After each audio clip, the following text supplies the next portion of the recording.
घुंघुआ उठाई जब बहरी में जाई जरे मुलायम हमर पाँव हो। का करी कुछ बुझाते नइखे। गोर गोर गलिया भी करिया हो जाता मिले ना पेड़ होता छाव हो। बात पिया मानी दर्द हमारो त जानी बोझा उठे नहीं बथला कमरिया। राजा चले चैत के लहरिया सुते दीही घर के भितरिया। राजा चले चैत के लहरिया सुते दीही घर के भितरिया। राजा चले चैत के लहरिया। अरे लुगा में लुक लगा कर वो बुझाते नहीं के मारा।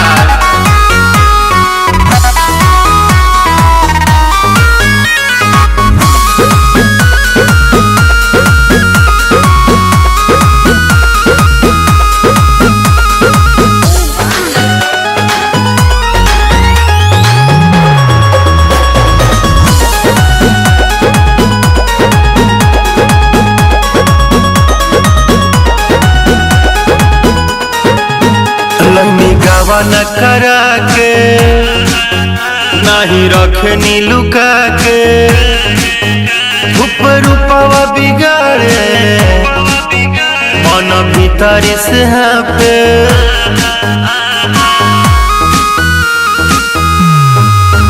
लम्बी गावा न करा के नहीं रखनी लुका के ऊपर रूपवा बिगाड़े मन भीतरी से कटिया पिटिया से देह भारत न बुझाता रावा नखल शरीरिया। राजा चले चैत के लहरिया सुते दिन घर के भितरिया। राजा चले चैत के लहरिया सुते दिन घर के भितरिया। राजा चले चैत के लहरिया। अरे जाई बहरी एगो ठंडे ले आई।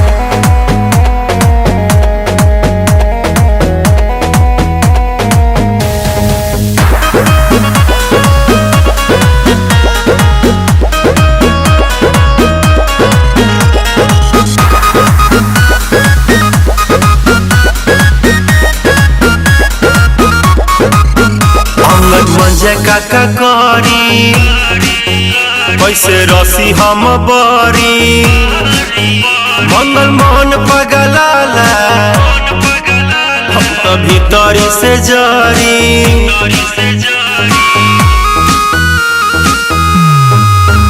अंगद मंजे काका करी कैसे रसी हम बरी मंगल मोहन पगलाला भीतरी से जारी। रजौरा कैसे लेके चला दूर देश अब चलब नहीं गाँव के डगरिया। राजा चले चैत के लहरिया सुते दिन घर के भितरिया।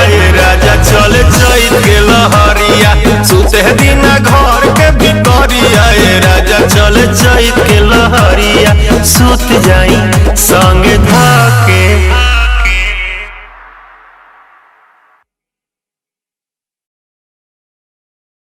मानी दर्द हमारो त जानी बोझा उठे नहीं बथला कमरिया। राजा चले चैत के लहरिया सुते दीही घर के भितरिया। राजा चले चैत के लहरिया।